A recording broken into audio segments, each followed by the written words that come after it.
All right, expand and simplify this expression. So first off, I will multiply 3 to both terms in this set of brackets and multiply -6 to both terms in this set of brackets.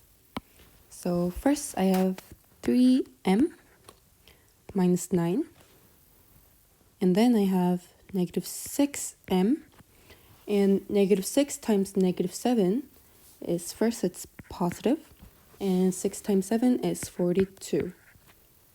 Okay, and I group the like terms together, so I have a 3m and a -6m.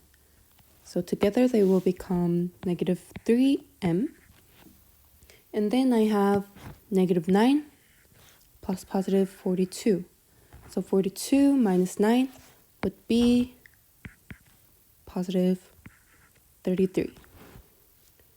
And you see how I can factor this, because both terms have a factor of 3 in them.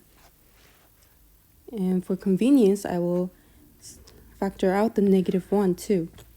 Then this will become -3 times -3m divided by -3 would be m, and 33 divided by -3 would be -11.